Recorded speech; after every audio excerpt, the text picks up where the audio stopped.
Welcome to episode 71 of Comics and Us. I'm TJ. And I'm Chris. I'm Lumpy. And this is the review show that reviews comics chronologically, kind of, if someone's phone goes off. Wasn't mine. It was actually my computer. Chris. It was actually this stupid website I'm on putting up advertisements. So Buy war bonds? yeah, buy war bonds and stamps. Alright, we're going into issue number 14 of Batman, released January, well, it was released January 1943, but it's a December-January issue. All the stories in this are 13 pages long, and I'm just going to go through all the credits right now, because there's 17,000 of them. Okay, we'll be back. Lump, you want to take a walk or something while he's doing this? I might take a nap. Yeah. Just wake me up. Can I just ask real quick? I heard that stupid ball thing. What ball? The cat ball thing that always gets... Not mine. No, not here. It's coming from one of yous. It's distant, but I heard it. No idea. Alright, whatever. Alright, so the executive editor on this was Whitney Ellsworth. The cover artist was Jerry Robinson.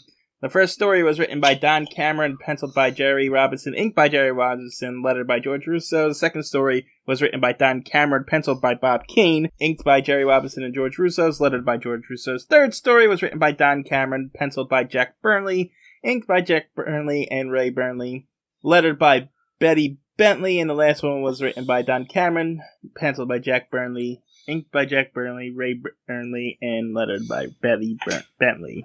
Have we had Burnleys before? What? Have we had these Burnley people before? I don't think so. I was going to say 43 brought some new people because I don't recognize any of those names. Don Cameron's been a recent addition. He's written a few here and there. The first couple I recognize, Whitney and... Yeah, in the first what? Book or story. Whatever the hell it is. Story. Yeah, Jerry Robinson and George Russo have been the inkers and letters for a while there, but I guess Jerry Robinson got bumped up to penciler too, so... But yeah, I think the Burnleys and the Bentley are new. Yeah. Did it say who drew the cover? Yeah, Jerry Robinson. I mean, he's done a couple covers, I think. Yeah, it's good. What's his name? Robin's legs are funky. I guess, Lump, since we're on it, why don't you discuss the cover? Okay. A Superman publication, DC. It's got the blue Batman that just says Batman at the top this time. It doesn't say anything else. You have Batman and Robin peeling back the page to show the Penguin walking down the street into a circle of light on the ground and some trash can, the moon, and the city skyline in the background. The Penguin is shooting a gas out of his thing that looks like it actually goes up and makes the shape of the Batman symbol, but I don't think it was meant to do that. It just looks that way. It's drawn very well. There's nothing really going on. It's just kind of a drawing of Batman, Robin, and the Penguin, basically. Yeah, I like it. Yeah, I like it. I just don't... there's not a whole lot going on, but it's well drawn. The Penguin is starting to take shape, too. Like, he looks different every time, and he looks much better in this cover. Yeah, I'll agree. Yeah. It's a very plain cover. Yeah. But, I mean, it's drawn well, and it's got, I get the concept. It's plain, but at the same time, it's done well, because you get some of those other ones where it's like them in a circle. Like, it's not that plain. It does have something going on, at least. It's probably the first time Penguin on the cover, too, right? No, I think we got him on the cover of his introduce. Oh, his introduce. Because, like, normally these Batman ones are highlighting the Joker, and this time it's not. Well, Joker's not in this. Yeah, that's what I mean. This time they didn't even go for the Joker. Well, he's probably busy planting another pie in someone's face or something stupid like that, like he's been doing. He might be breaking out of jail. Yeah. Alright. Or dead. Or dead again. He could be dead again, too. Could be dead again. No, Batman hasn't killed anyone in a long while. No, but Joker, when they end, they're always like, is Joker dead? We'll have to see. Anyhow, let's move on to the actual first story here. The case Batman failed to solve. False advertisement there, by the way. Yeah. Yeah. Uncle Chris, what's happening on this non-canon splash page. Oh, this isn't canon? Like, there's a guy whose head is, like, on the top of a balloon, I think? It's what it looks like. It's what it looks like. I really like the logo. The Batman logo is much better than that blue one. It's got, the wings have, like, highlighted blue veins in them, and it's dark black, and then he's got the blue, shadow across the top of it. It's a very detailed Batman symbol. Yeah, I honestly like the way they're drawn on this cover, too. Like, the faces are highly detailed, and each person's a little different. Like, there's a Chinese guy there, and then there's, like, a Old West prospector, and a girl in a green dress, and they're all looking at an X that marks the spot, where I don't know if it's supposed to be smoke, or a string that goes up to an old man's head. It definitely looks like a balloon. Yeah, the old man's head is like a balloon top. And Batman's thinking about it, and Robin's got his hand out like he wants, give me a quarter. And that's about it. Each of these stories has, like, a summary on the splash page. I noticed that, too. It's explaining the whole story. Yeah, it's like almost one of those on the back of books that tells you what's going on in the book. Yeah. You know what I'm saying? One of those. Yeah. But yeah, so... Anyway, this is the case. Batman found this album. We'll meet all these characters in a moment. Alright, so... It opens up weird, because it doesn't, like...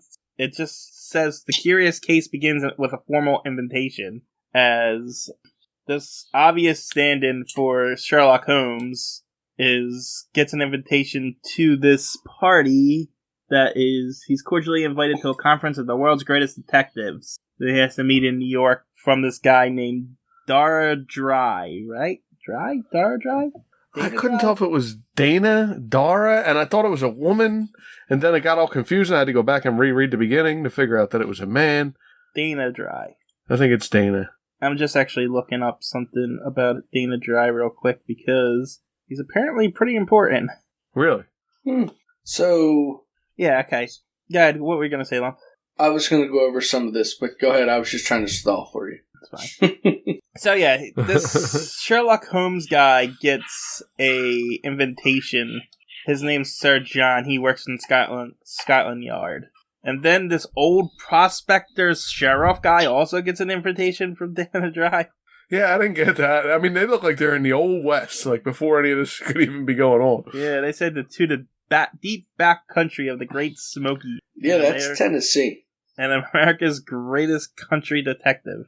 He's the greatest country detective. And then in a lofty penthouse, some woman gets one too. The modern Sherlock Holmes, they call her, but she says she's only an amateur detective. But she writes novels or something? Yeah, I don't know what she's doing. And then we go over to the spice-centered Chinatown, where we get a stereotypical Chinaman. Sue. Dr. Sue? TSU? Yeah, I'm distracted by the ball in the background again, Lump. There's no ball. Yeah, I can hear. I'm hearing something. I don't know why. I thought it was keys jingling. Like jingle bells. Yeah, like that jingling thing. I got my headphones off, huh? Ooh. There it goes. I got it. They got a ball in their room. Yeah. That's in a locked room. Listen, you can't stop that, I don't think. You're listening to that one. He's going to open that door and you're asking for it. Pandora's box. Yep. It is constant. It's like Santa's jingling a bell outside. Well, they're locked in a room. They're bored out of their minds. But let them out. If I open the door to take the ball away, they're getting out. Yeah, they're going to be running all over the place. Alright. We got to get you a different mic. I don't know if the mic's going to help. I'd have to go to a different place to record. Yeah, it don't matter. Uncle Chris, I think people are talking in your house, too. Yeah, nothing I can do about that either. Just saying. I heard the shower running earlier, too. I'm surprised you didn't. No, I didn't hear that. I'm gonna try and lower the volume of my headset so that I can hear it.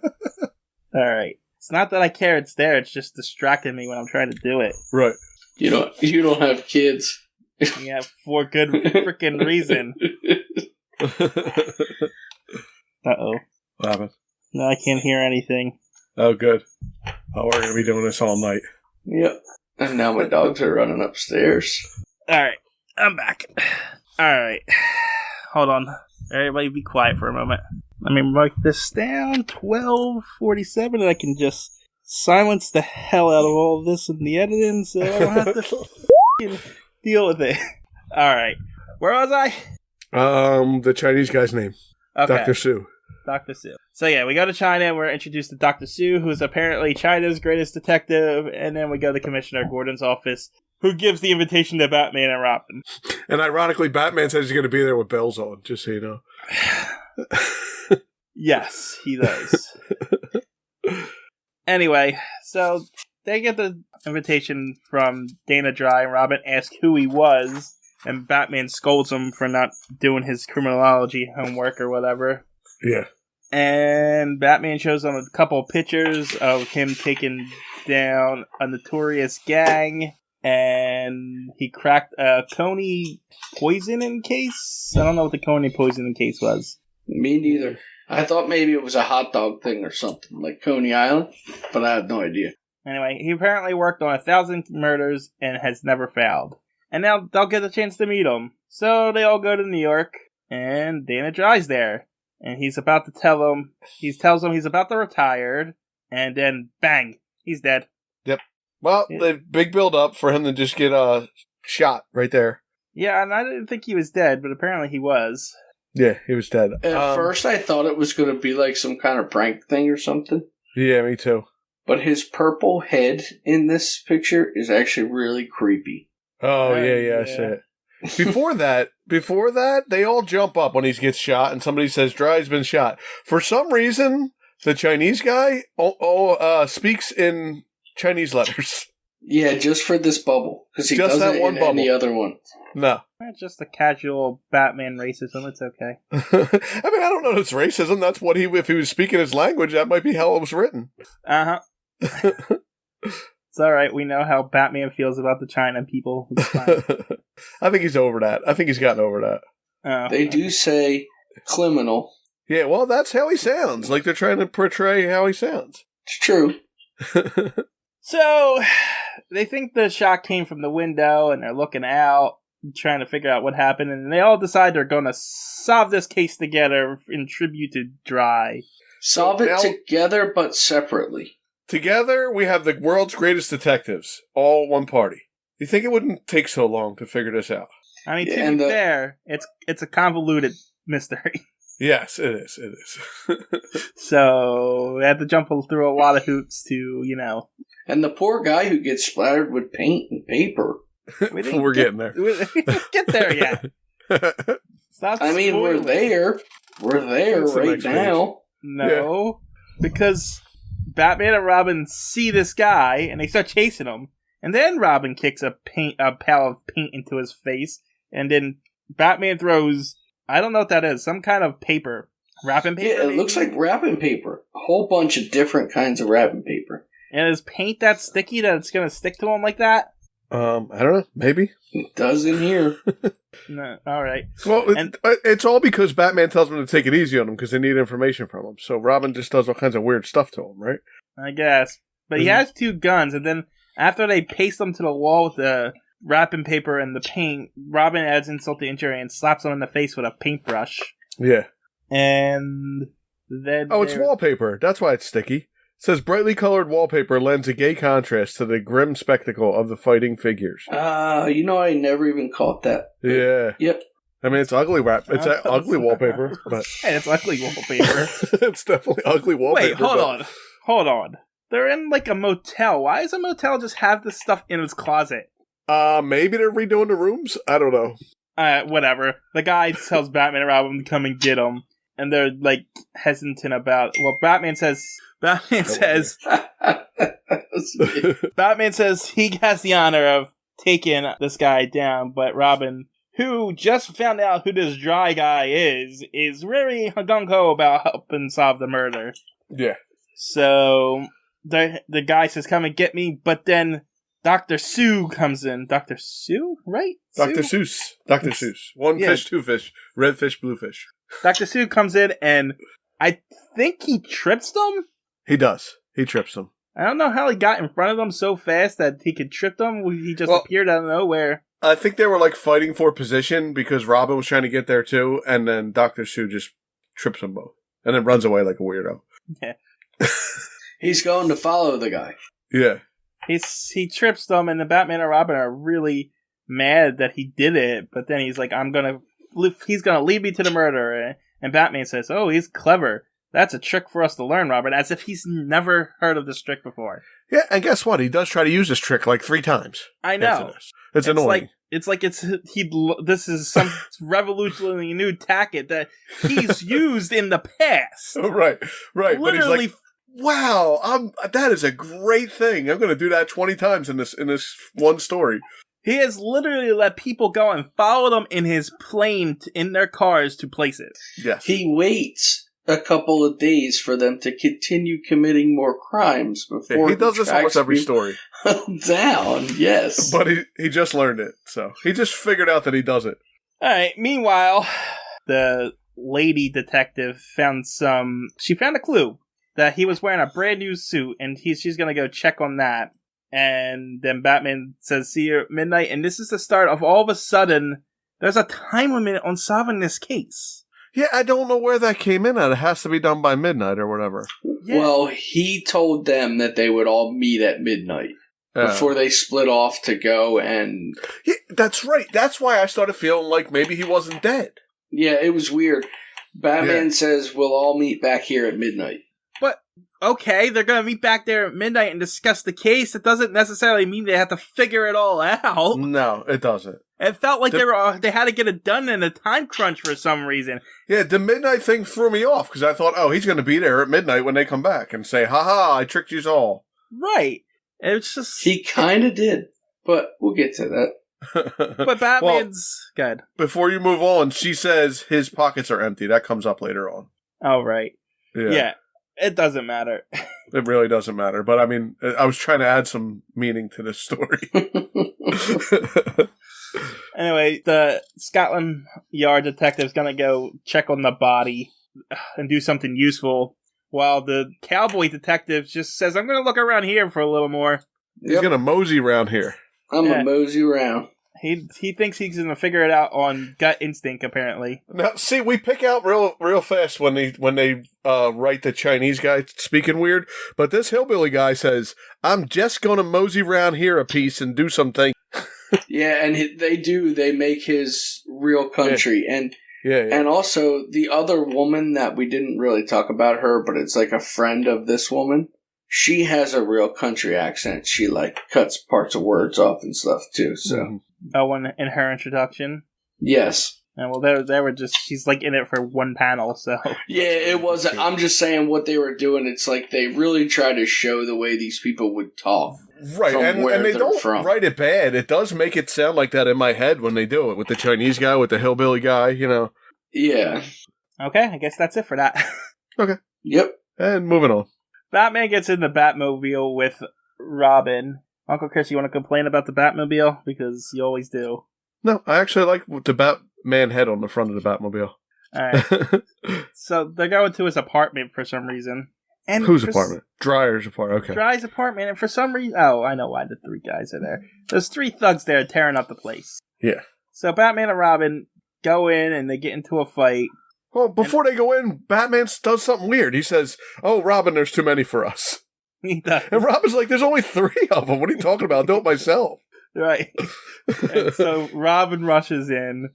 So at that point, I thought it was somebody dressed up like Batman. I didn't even think it was Batman. That's what I thought they were doing when I first did it. I'm like, wait a minute, did somebody trick Robin? Is that not Batman? Right, it was weird. It was weird. Yeah, but it's just as we talked, it's just Batman trying to use the stupid new tactic he learned. Right. Brand new. He's never done it before. Yeah. Because Robin's beating him up and Batman's going, "Robin, don't." And in my head, I'm picturing that this is... sarcastic. "Robin, don't hit him." No, don't do it. So does Batman throw the chair at Robin? Yeah. And most amazing of all, one of the dynamic duo turns his hand against the other. Yeah. He does. He throws a chair at Robin to stop him. And he's like, "What the hell did you do that for?" Robin's really mad at Batman during this whole thing. For good reason, too. Well, but the problem with this is Batman just tried this new tactic and he messed up. Yeah, that's true. But the thugs get away, and then Robin's like, why are you stopping all this? Why are you stopping me? Oh, he says, I've pulled a boner. Yeah. Yes. What is that? Yes. I was waiting for this to come up. I don't know what that means. No, I realize it means he messed up, but doesn't it still mean boner? I don't think it did. No, not back then. It didn't mean that. No, because there is a famous Joker comic where he says boner, boner, boner, boner over and over again.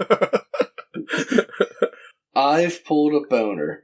That's what the thugs wanted. It's just the phrasing of how he used it. Yeah, I made a mistake. Yeah. I pulled a boner. No, the sentence itself, I've pulled a boner, Yeah, it's weird. and he says that's what the thugs wanted and they got. That's what I said. When I read it earlier, I was like, what? But he did. He messed up. He pulled a boner all right because he let them go thinking he was going to chase them, and they got what they came there for and got away. Yeah, they did. Yeah. But they're going to follow him. This boner line shouldn't be in this book. This is a very serious book, Very serious. Yeah. You guys don't get the reference. Mm-mm. That's what Corey Feldman says in Lost Boys. Actually, I'm looking for a Batman number 14. That's a very serious book, man. Only 5 in existence. 4, actually. I'm always looking out for the other 3. Oh. This is the comic he was talking about. Batman. Is it really? Yeah, Batman number 14. It's a very serious comic. Huh. In the comic book store, he's talking about it and how there's only like 4 copies of it. It's not true or anything, but right. This is I don't remember that. Yeah. He's like, yeah, I'm always on the search for Batman number 14. It's a very serious comic, and there's like 4 copies and I'm always on the lookout because I want the other 3 or something like that. So that's when he shows them the vampire comic book too, right? Yes. Okay. So. Man, I don't remember that. I love that movie, but I don't remember that. No, well, that's okay. He gives him a vampire comic book and tells him it's like an instruction manual. Yeah. Yeah. I knew that that's what your guys like that movie, and I figured you'll get the reference. But I did. Wow, I wish I did now. I wish I did too, and I really like that movie a lot. I can't believe that I had no idea. You know who would have picked that up? My wife would have picked that up. No problem. Yeah, she would probably. Yeah, she would definitely. and she would have been like, "Yeah, I get it," and I'd be like, "Well, I don't understand. Oh, you're doing a podcast about Batman, and you don't know?" This is true. Yeah, that's a little trivia for you. I thought it was interesting anyway. Alright, so we go to police headquarters. I don't understand why they brought the swords with them. There was a sword. There was a sword and shield on the wall. Hold on. Let me go back a minute here. So in the place, there's a display of swords and shields on the wall, and I think that's what he throws at Robin. Is it? Yeah, it is. And then they take it with them, but I'm not sure. Well, I know why they take it with them, because they realized whatever them guys were in there for. No, he did throw a chair at them, because he got a chair in the next. Yeah, thing. but anyway. The legs of the chair are hitting Robin. You can kind of see them. But if you look at, there's swords on it too.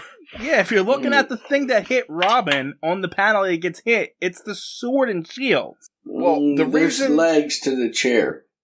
It's crazy. It looks like a mess now that you made me look at it 10 times. So, because there's swords and a chair leg, maybe a gun. I'm not positive what that is. It might be a gun. I might be wrong. It might not be a chair. It might be a gun. But the reason they take it with them is because they can't figure out what's missing off of that shield. They know something's missing and those guys took it, but they don't know what it is. Oh, I don't know what it is either, and I read the story. But it's it's coming. It's the whole reason of the story. Oh. Well, Sherlock Holmes guy, Sir John, the Scotland Yard detective, shows up and said, "This is the bullet that killed Dry," but he's holding like a clock hand. Or an arrow, or like I don't know, an old-timey Native American arrow head. Yeah, that's what it looks like, an arrowhead. Then he says it's absolutely shapeless, no rifle marks at all. He can't understand it. It looks like it's ricocheted off of several walls. But it's not shapeless, it's in his hand, right? He said this is the bullet. That never comes back up, does it? I mean, it does, kind of. Okay. But not really. They don't address it, but they do, kind of. But and in the next panel, Batman says the bullet he's holding is an old musket ball. That is not a musket ball he's holding. No, if that's the thing, it's not in the shape of a musket ball at all. Whatever. They run somewhere. I don't know why they're running. I don't know either. Let's run away now, Batman. Okay. Pretty much, because they don't explain where they're going. No. It literally says, but as the camp comrades sprint out into the evening dusk, they run into Girl Detective. I don't know any of their names. Yeah. Girl Detective, Sherlock Holmes, and Chinese Man. Well, I don't call her Sherlock. I'm calling her Girl Detective because they referred to her as Sherlock Holmes. Yeah, the modern Sherlock Holmes, they did. And the other guy looks like Sherlock Holmes, so that's why I keep using different names. We got some weird stuff coming up here, so. It gets insane. It was already insane, but it gets more insane. But they go to it says later, before a lavish mansion of mystery, the Magician's Club. What? Yeah, I don't know why they went to the Magician's Club. I know. Because the suit that he was wearing was a magician's suit. Oh, that's right. The new suit that the guy who died was wearing was a magician's suit. Right. But they look like they're in a restaurant. Yeah, for now, until they wind up in a closet. And the rabbits come out of nowhere. Anyway, they're talking to the guy that made the suit, and it's a magician's suit, as you said. And they're wondering what's happened, but then a bunch of thugs run in out of nowhere. I thought they were beating up the magicians. It's not. It's a bunch of thugs came running in. Yeah, no, I don't even... They're just running in through the door. Oh, I don't know what the heck's going on there. Well, there's a lot of word bubbles and a lot of words in this thing. I told you, this one, there was just too many words for me. There is, the whole top row of the panels is just filled with word bubbles, and it's nothing important. It's just these thugs threatening them, telling them, Robin, you don't want to get hurt. Right, and they're like, you're gonna do what we tell you to because you guys are afraid of us because Batman was playing it up earlier. Oh, right. And then they're like, oh yeah, we're so afraid, and then they go and beat them up anyway. Right. And then Batman knocks one guy through a closet full of magician's hats, and when he hits the shelves, a bunch of rabbits jump out of them. Like ghost rabbits. Yeah, I don't know what they are. They're weirdo rabbits. So they look like live rabbits. Are they really keeping live rabbits in those hats? Inside hats? Yeah. Yeah, I guess so. I guess the live rabbits live in those hats. You would think they would be starving by now, but Robin picks up an umbrella and hits one guy, and then it goes off, I think? I think so, too. Oh, and a trick umbrella.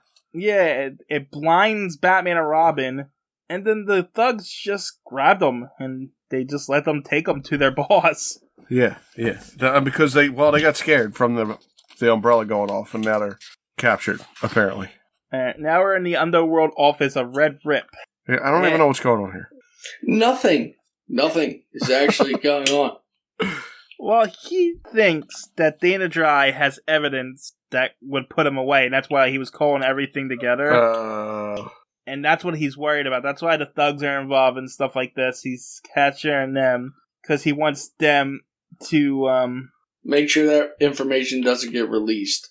Right. If somebody finds it now that Dana Dry's dead, then he'll be in trouble for stuff that Dana Dry never turned him in for before. And then they tie up Batman and Robin and just leave them there for some reason. Yeah, well, that's what they do. When you catch Batman and Robin, you figure they're never going to get away, so you just put them in a room and you leave. Yeah, I mean, instead of just shoot them. No. Or look under their masks, even. No.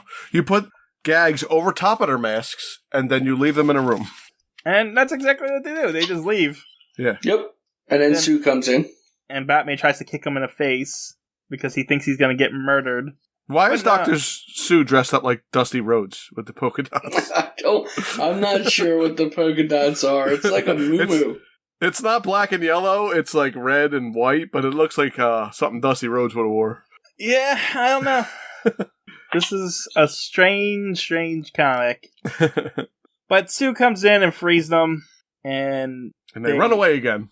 I still don't know what the deal is with the shield. Yeah, I don't know where it says it, but you want me to spoil it? Because we might have missed it. I think we get there. Okay. Maybe not. Because he says he sees Dry's shield, but his flintlock pistol's missing. There it goes. That's it. It's the gun that shot Dry, or whatever his name is, was an old-timey gun. And missing from that shield between the two swords was an old-timey flintlock pistol. Would a flintlock pistol fit on that shield? That's what they're saying. I don't know. Whatever. Batman and Robin run back to the hotel. So for some reason, the thugs are there too, and they get into the elevator, and then is this the first entrance we get, like, the Bam, Biff, and Sock, like, bubbles? Wow, yeah, I think so. Because, yeah, like, they just show the elevator going up, and we hear there's word bubbles that say Bam, Biff, and Sock, so... Yeah. This is a gag that has been used over and over again, like elevator going up and you just hear noises and then the guys get kicked off the elevator. I don't know if Batman started that, but I've seen it 1,000 times. Yeah, probably not, but yeah. And so Batman and Robin beat them up. I'm surprised that elevator lady didn't get beat up in the process. Yeah, she must have hidden in the corner or something. After Batman beats them all up, she lets them know it's the 15th floor. Yep. And then the cowboy's there and he threatens to shoot them. Yeah, I don't see any bullets coming out, so he just kind of pulls his guns, I guess. And his contribution to this is that he found a mark on the windows. Well, he's just one of the world's greatest country detectives, so... And this causes Batman and Robin to jump out the window and into the lake below. Because they only have 10 minutes left. Yeah, because they only have 10 minutes to solve this riddle for reasons. Unknown. No reasons. Completely unknown reason. Because Batman said to meet at 12. Well, also, in the panel where they jump out, it's like midnight, but in the other two panels, it looks like bright as day. Yep, the lake, the water's blue, and... Oh, the moon's shining on the water, that's why. Oh, okay. Anyway... They jump in the water, and Robin obviously didn't ask what was going on, because he says, "What's in the river, Batman?" He jumped out because he did. Well, if Batman jumps out a window, would you? Apparently he would. Batman tells him the solution to Dry's murder is at the bottom of it, and now they're going to go to shore with it. Batman says, "We all assumed, I guess they're... Oh, no, I guess he's talking to Robin here? Or everybody? I don't know. No, because he reveals something here that... Oh, that's right. It's got to be... They must have just came out of the river. Yeah. So, he says they all assumed that it was murder, but it was not. It was suicide. Dun, dun, dun. How does Batman know this? That Dry was going to die shortly of an incurable malady. I'm guessing he read it in the diary thing, because... He read the whole diary on the side of the river? He's a fast reader. Yeah, I guess. Speed reader. Anyway, so Dry used his old flintlock pistol to kill himself. He set it up in the window behind everybody and, like, wanted to use heat to make it go off because only old-fashioned guns can fire with from heat. Yeah. So was it just the sun that made it go off?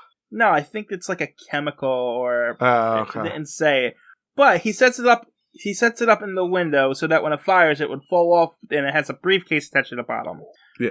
My question is, what happens if someone stood up when the gun went off? I thought the same thing. He set it up behind them, so if somebody got up, they were dead instead. Or it fired and he misplaced where he was and went into the wall behind him. That's why I was asking if the sun heated it up, because was he like waiting there? Like, oh my god, is this thing ever going to heat up and shoot me?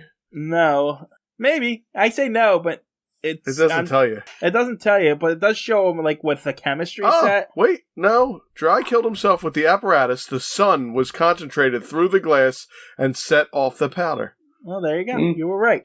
So the guy's waiting for the sun to heat this gun up and kill him. Yeah. Okay. I thought I liked this story. I got to stop going over these stories with you guys, because after I read it once, I'm like, oh, it wasn't bad. And now I'm like, this is stupid. This one... I still don't think it was a bad story. This one was just, like, all over the place. They went off the rails to try to make, like, this story. And there really wasn't that much to it. We're not done yet. You're summing up. We're not there yet.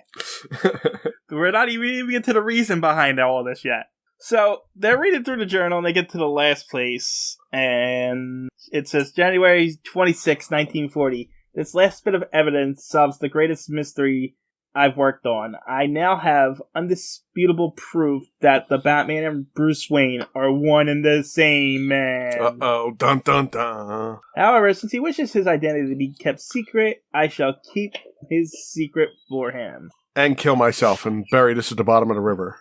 Yeah, apparently. Now, here's just a little side tangent. I get why people use cursive, it looks like, but it's always hard to read. Why did people use it in comics and stuff? Well, guess what? It's going away because I don't think they've even taught my daughter. She's in ninth grade, and I don't think she's written in cursive yet. So I think that computers have done away with cursive. Yeah.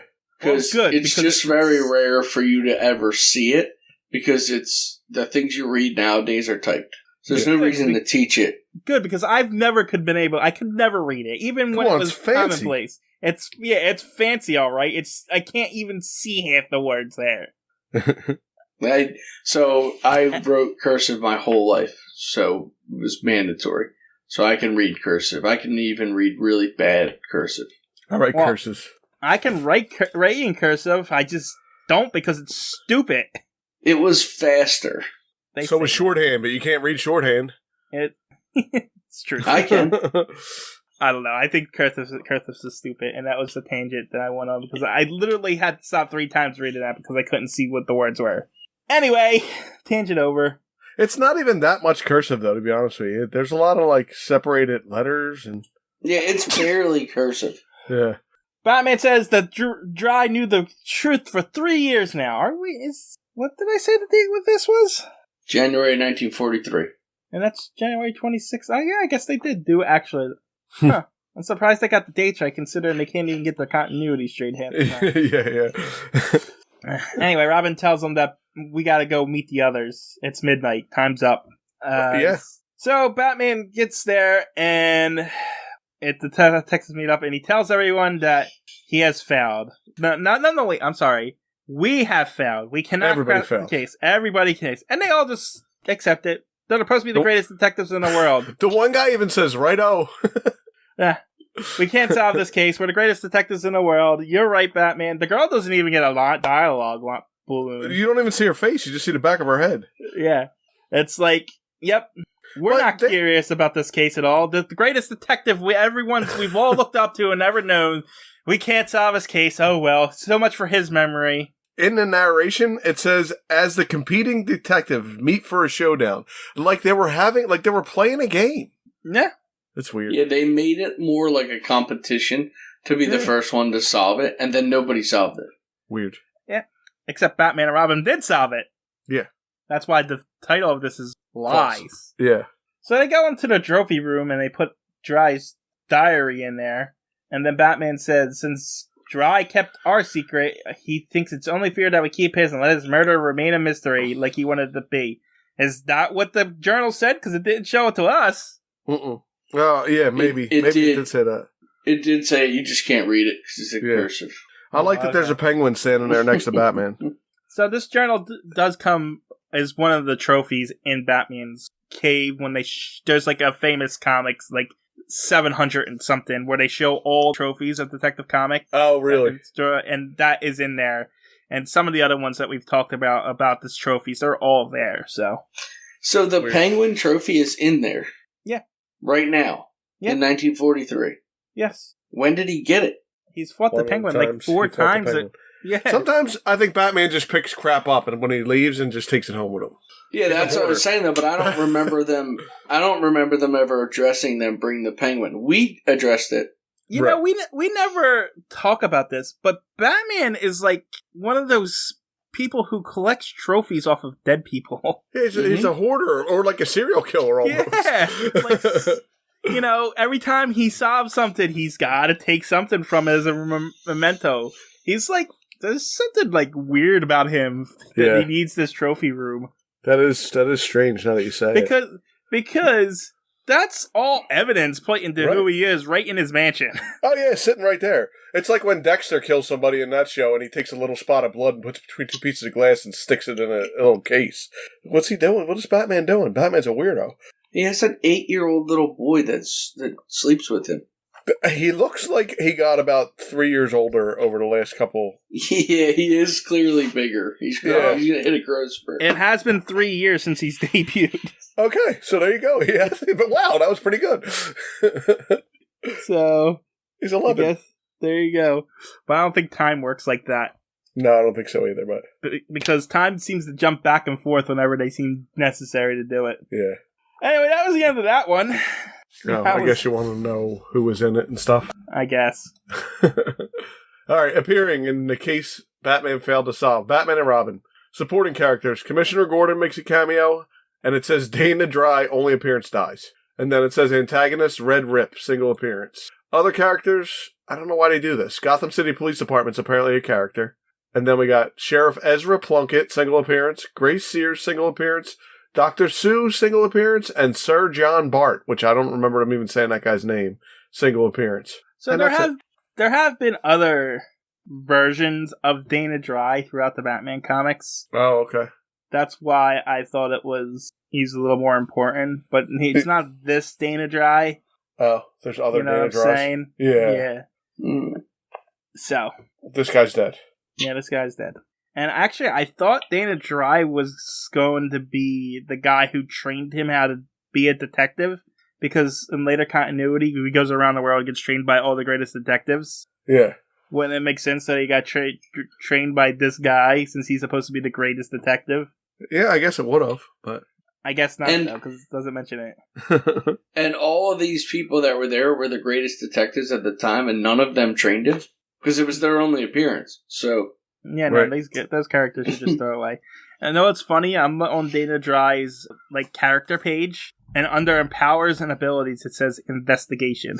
It's got super investigating powers. That's a superpower now, to be investigative.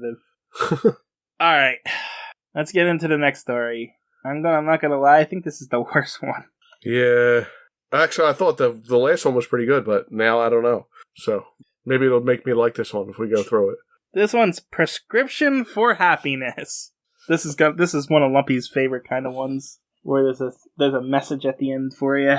Who did the last one? Lumpy, what's happening on the non-canon splash page? There's a scientist guy mixing up some chemicals, and in the smoke rising is a whole bunch of people's faces, including Batman and Robin. That's it. He's not a scientist, by the way. He's a druggist. Whatever. That's what they call it. I guess that's what a pharmacist was. I could not... You said druggist, and I was going to correct you, and I could not think of the word pharmacist for some reason. I'm like, no, he's not. He's a pharmaceuticalist. But yeah, they call him a druggist throughout the entire story. Yeah. So we open up in A.B. Chalmers' pharmacist, established in 1899, where he just given candy to Jughead and Archie. Mm-hmm. Yeah, well, if Archie... It's definitely Jughead. Yeah, I don't know if it's Archie, but it's definitely Jughead. I just said Archie because it was, it definitely looks like Jughead, so... Yeah. Was that a hat back then? Was that an honest hat? Because there's a lot of people, I've seen it in this comic a couple times already, and then Jughead wears it all the time. Is it a real, broken piece of glass on their head, or is it a weirdo, no, I think it's a crown. Hat? It's a crown? I think it's like a crown kind of hat that kids wore back then. Mm. Because I've seen it a lot in this era, too. Anyway, so this little girl shows up and tells the pharmacist, or the druggist, Dr. Chalmers, that her mom's sick, but they can't afford it, and she sobs, and then he gives her it for free because he's such a nice guy. And then he some also lollipops. And lollipops that look like scissors. They do look like scissors. And then a police officer walks in and says his feet are hurting, and he's upset that he'll never get promoted. So the doctor gives him foot powder and just says, "Be the best you can be, and someday you'll get your big chance." And he's all happy. So real quick, before you get too far, Jughead hat is actually called a whoopee cap, and it was popular among boys in the 1930s and 40s. It's it's actually, you can. It's actually just a beanie, like a regular hat beanie you would wear, but it would fold up like a crown. It was So there you go, mystery solved. Interesting. See, all you need is the internet to be the world's greatest detective. Yeah. Yep. I can't wait till they Google. implant it in our brains and we can just think it. It's going to be great. That would be awesome. So this heavyset cop is, all cheerful that the doctor's been nice to him because he's a nice old guy and he keeps doing it. He even helps out this heavyset business guy who's worried that he's gained 2 pounds and that his diet isn't helping him and that the hair restorer he uses is no good. So Dr. Chalmers tells him that, wait, where is it? I read the head. A man needs some flesh on his bones and baldness is a sign of intelligence. Is that true? I never heard that before. I mean, I guess if you're trying to make a bald guy more happy, then yes. I guess. I'm going to say no. What's his name? Albert Einstein had a full head of hair. Okay, I'm sure there were some smart bald people too. That's fine, but baldness cannot be a sign of intelligence. Oh. This isn't the hill I want to die on, so you guys can argue it out. I don't care. I don't care either. I'm just saying. I just wanted to point out that's just ridiculous, but okay, whatever. Google says the reality is that your intelligence level has nothing to do with your propensity for hair loss. Tell that to this 1940s businessman. Maybe your brain gets bigger and pushes your hair follicles out. It makes you go bald. I don't know. I got a pretty big head, and I got lots of hair on my head. Anyway, so the businessman's happy. He says lots of men are fatter than me, and nobody can deny I got brain. And Chalmers says he's a nice fellow, but he's a bit vain. Vain as a peacock. Are peacocks vain? I never got that. Yes, very. Why? Why are they vain? Yeah. They really love their feathers. You ever met a peacock? Yeah, they're annoying. They run around the zoo and try to steal your sandwiches and stuff. It's because they think they're better than you. You're not allowed to have that sandwich. It's their sandwich. And that's why they're vain. And they got no problem after they steal it. I was about to say, I say the only thing I know about peacocks is that they're vicious little things. Yeah, my wife is afraid of them. My wife has a fear of them now because they used to bother me. So does mine. At the Philadelphia, she's like, "Oh no, it's a peacock." I'm like, "So what?" They are extremely brazen. They're not afraid of you. They don't care. They will run right up to you and fight you. No problem. Yeah, but they don't splay their feathers for vain reasons. It's a mating thing, I think. Yeah, but I don't think their feather thing is the vain thing. They do display them for like other reasons, but mainly I think it's because they literally think they're better than you. They're not afraid of anything. Okay. Well, that was this episode of Animals and Us. Back to Batman. Yes. Again, I don't know enough about peacocks to chime into that one either. So, well, if you really want to know, I actually just read a book about peacocks, which is actually why I even am saying that. Why were you thinking about getting one so we can get involved in the podcast? So the funny thing is Courtney's aunt, my wife's aunt, gave her a thing, said you need to read this because it reminded her of us. And this family actually rescues like 3 peacocks. And, like, the guy, like, is like, no, we don't need them. But, he starts taking care of them, gets attached to them, whatever. But really, they talk about, like, how nasty they kind of can be. And, like, they really don't care. There was a guy on the other side of the lake from me where I live. And he had a peacock. You know how loud them things are? They are extremely loud. I'm like, what is that noise? And somebody finally said it's the peacock on Lake George. I'm like, oh, my God, that thing's so loud. Yes. All right, I'm sorry that I lied about the Animals and Us being over, but now we're back to Batman. So this boxer guy, or I guess prize fighter is what they call him, comes in and he wants a tonic to make him feel better because this is his last chance, and if he loses, he's never gonna get in the ring again. And I guess he's Rocky because he's got an R on his sweatshirt. Was Rocky in 1940? Not Rocky Balboa, the actual Rocky. Oh, Rocky Marciano or whatever. Yeah, Rocky Marciano. I don't know exactly the year. Do you want us to look it up? This guy's name was Ricky. Yeah, I know. Ah, Ricky Marciano. Yeah, I know he is. That's why I think it was. I was wondering if it was an homage to Rocky Marciano. Whatever. Rocky Marciano, born September 1st, 1923, died August 31st, 1969. So yeah, I guess he would have been boxing. Yeah, I guess he would have been. Yep. All right, well, that explains that one. Now, he would have been 20 when this came out, huh? Yeah. So I guess Boxing and Us has, been done now, too. There you go. let's see. So, but Dr. Chalmers can't cheer up Rocky. He says maybe he just better quit and leave, and he can't help everybody. And then a physician, Roy Ainsley, walks in. All this stuff happens in 2 pages, by the way. This is like panel after... Yeah. I mean, there's 100 panels in these 2 pages.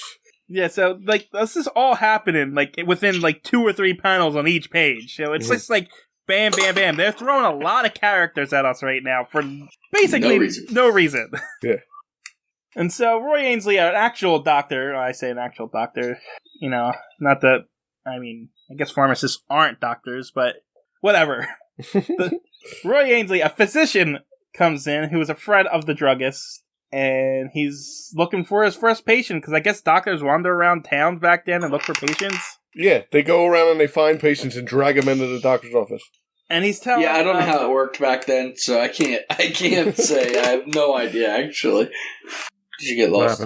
No, I'm just getting all that chair noise that Lumpy's going, so I can edit that out later, too. Oh, okay. And then someone's phone just went off, because of course it did. I'm just gonna write the time codes for this stuff. We heard your paper. Actually, I have not been hearing you turn pages at all. Yeah, I'm doing it very slowly. But that was my phone last time, so. Alright. So yeah, so the doctor's telling the druggist, because now it's getting complicated of who's who, that he's having trouble and he's being a little discouraged. When this strangely tense young woman comes in and asks for one of the most dangerous chemicals, and it's a deadly poison. And then the druggist asks, what do you want it for? And she's like, what do you care? I have the money to pay for it. And she wants to commit suicide, and he can't stop her. Now, does he just sell this dangerous chemical, like, over the counter? Apparently. Yeah, because she just walked in and asked for it. Like, if she wasn't acting like a weirdo, he probably would have gave it to her. Yeah, probably. Yeah. So, yeah, I guess poison. It is 1943. True. But you would think they would be on the lookout for Nazis and stuff and not allow that to be sold, so... Well, maybe they were selling it to her to poison Nazis in case they showed up. Well, he didn't sell it to her. Instead, he drags her into her back office and says, that's because she was acting like a weirdo, that's why. I guess. But she drags her in the... Druggist drags her in the back office and says, here's, doctor, here's your first patient. She is a case of hysteria and undernourishment. And I don't know what else. Because so prussic acid is cyanide. Oh, wow. I just looked it up, and it's hydrogen cyanide, prussic acid. Huh. Well, there you go. Okay. Apparently, they sold cyanide over the counter for some reason. Apparently, I still don't know what for, but they did. And also, I didn't mention, this guy is running a pharmacy, but we'll get to it later, but this isn't just, he doesn't just sell drugs. He sells, he sells everything. He sells, it's like a general store, almost. He also, does small, medical procedures, too.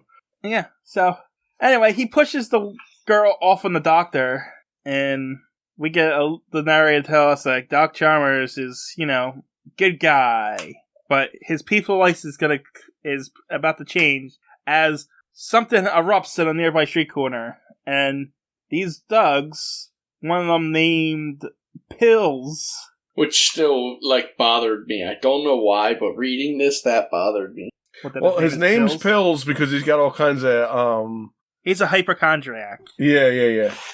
Anyway, these thugs have one of those cartoon bombs. Right.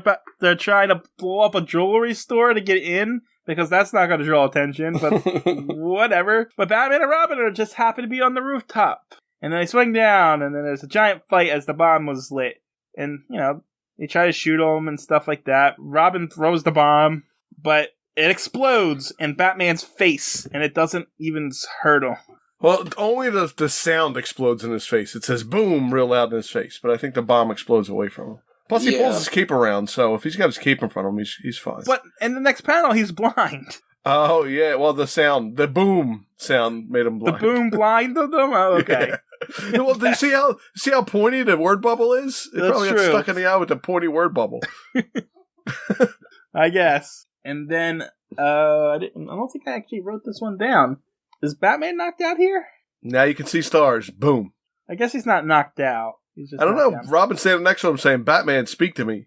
Yeah, but he's on his hands and knees. Yeah, he doesn't knock him out. He knocks him down, and he still can't see. So Anyway, yeah, what we're talking about is Batman gets hit in the back of the head, and then they get in the car and run away. yeah. And then, okay, so the pills guy is having a headache, and he's worried about something's wrong, and they pass the pharmacist shop, and they're like, "We're gonna go in and get aspirins." But instead of just going in and buying aspirins, well, first the doctor is hitting on his patient. He's picking up that patient. Like, from the beginning, it's uncomfortable with him and that patient. Yeah, because, I mean, she's drawn pretty young looking, but I'm not saying she's underage or anything, but... No, but she's on the verge of suicide, and he's asking to take her out to dinner. Yeah, and he's gonna make her her nurse and stuff like that. Yeah. And she's like, "I can't even pay you." And he says, "You can pay me I'll make you my nurse and I'll take it out of your wages." It's like, what? Weird. But Dr. Chalmers hears someone come in, so he comes in, and instead of coming in and buying aspirins, they stick him up with a Tommy gun. Because that's not suspicious either. They don't pay for stuff. They're criminals. They gotta go in and steal it. I guess. But so they come into the back with the doctor held hostage, and they force the doctor to look at pills, and he says he's okay, unfortunately. And then they hold the girl hostage, and they're going to set up shop here. Yeah, forever? And it's going to live there now? I guess. That's basically how they say it. Yeah. They're like, yep, we're here now. This is our new hideout. You guys are, this is it. We're just here. Yeah, you live with us now. Pills wants to stay because, he's a hypochondriac and he got all kinds of drugs, and he's got his own personal doctor now. Yeah. Whatever. It's stupid. Meanwhile, all that happened, and Batman is still in the same spot rubbing his eye. You got a wallop from the dead end of an automatic. Uh-huh. But so now they're wandering the streets, and look, they happen to come across the same pharmacist. And so the thugs say, "Serum," and then they send the doctor out, and Batman says, "There's something in my eye, can you get it out?" He says, "I guess, Batman, why don't you just get it out yourself?" He doesn't say that, but whatever. Why don't you just go jump in the lake and wash it out like you do with everything else? But Robin's more excited about old-fashioned licorice sticks, and that's gross, Robin. Licorice is disgusting. Stop it. I like licorice. Especially black licorice. It's I nasty. love black licorice. I was just eating that today, as a matter of fact. Gross. Oh, it's so good. So the doctor sticks a needle in Batman's eye. Does he? It looks like he does look like he's poking him in the eye. He's definitely digging in his eye with something. A spaghetti strand or a pin or a needle or something. He got it out, whatever he did. Apparently that works. And then Batman is like, "How much do I owe you?" And the doctor's, "No, it's free. It's my privilege." He doesn't try to get a signal to him or anything that he's being held hostage or anything. Nothing. Meanwhile, Robin says he can make a profit off me. I want some of that licorice. And so they leave with licorice. Yeah, he's got a whole bag of it.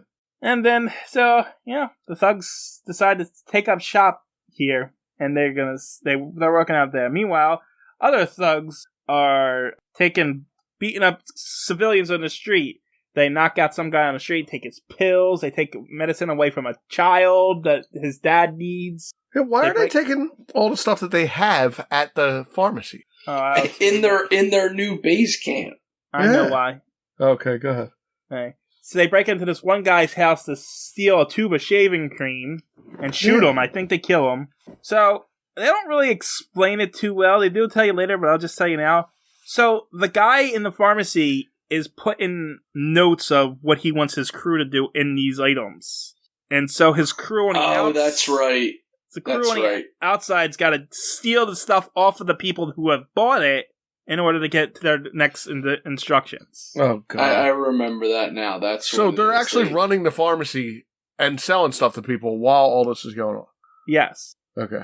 But meanwhile, back at Wayne Manor, they're just, mysterious crime claims East Side victims. They're reading in the newspaper as they always do that because they can't seem to figure out any crimes unless they stumble upon them. And the one time they do stumble upon a crime, they don't realize it's happening. So I guess it's got to be in their face. But now Bruce does realize that the druggist was nervous.